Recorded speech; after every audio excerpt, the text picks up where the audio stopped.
Seorang petugas ronda di kota Madinah pernah berkata, "Dulu waktu aku patroli ke ganggang sempit, tanpa sengaja aku melihat Khalifah membungkuk sambil menangis. Merasa penasaran, ku perhatikan dengan seksama. Ternyata ia menangis karena sedang mengisi saku para pengemis yang sedang tertidur. Setelah selesai mengisi saku para pengemis tadi, Khalifah lalu memutuskan untuk tidur di samping mereka. Melihat momen seperti itu tanpa terasa, air mataku pun ikut terjatuh." Siapa Khalifah yang dimaksud si petugas ronda tadi? Siapa lagi kalau bukan Khalifah Umar? Khalifah yang pada masanya disebut setara dengan Alexander Agung dari Kaisar Makedonia, atau bahkan setara dengan Cyrus Agung dari Kekaisaran Persia. Kehebatannya ini membuatku jadi penasaran, gimana sih masa kecil sang Khalifah?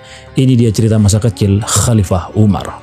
Buat kamu yang suka ngoleksi kaos dakwah dengan tema Sayyidina Umar nih, aku punya yang eksklusif, nyaman, dan tebal. Untuk lebih detailnya kamu bisa langsung cek di keranjang kuning ya. Umar bin Khattab lahir pada tahun 853 Masehi. Ia berasal dari klan terhormat dan ayahnya adalah orang penting di klan tersebut. Seperti anak-anak Mekah pada umumnya, ketika berusia 6-12 tahun, Umar ini juga ikut mengembalakan unta. Yang membuatnya sedikit berbeda adalah kalau anak orang lain capek ya ayahnya nyuruh istirahat.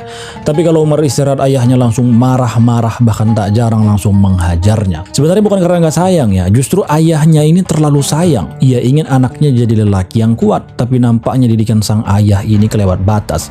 Hal ini yang akhirnya membuat Umar tumbuh menjadi sosok yang temperamen dan berwatak keras. Di saat anak-anak yang lain memiliki jadwal bermain, maka Umar hanya punya jadwal berlatih. Sang ayah akan terus mengajarkannya berkuda, berpedang, membaca, dan juga menulis. Karena sering diajarkan berkuda, Umar jadi penunggang kuda yang hebat. Karena sering diajarkan berpedang, Umar tumbuh menjadi petarung yang hebat. Pernah suatu ketika saat festival pasar tahunan, Umar bertarung untuk pertama kalinya. Namun betapa terkejutnya orang-orang di sana ketika tahu Umar mampu mematahkan kaki pegulat sungguhan. Ya, hasil dari didikan sang ayah. Ketika memasuki usia remaja, pertumbuhan fisiknya jauh lebih cepat ketimbang anak-anak yang lain. Jadi ketika mereka berjalan, jelas sekali Umar tuh terlihat lebih tinggi, lebih besar, dan lebih kekar. Untuk penampilannya, Umar digambarkan oleh sejarah sebagai pria yang tampan. Nampaknya hal ini bisa dibuktikan karena ia mampu menikahi 9 wanita.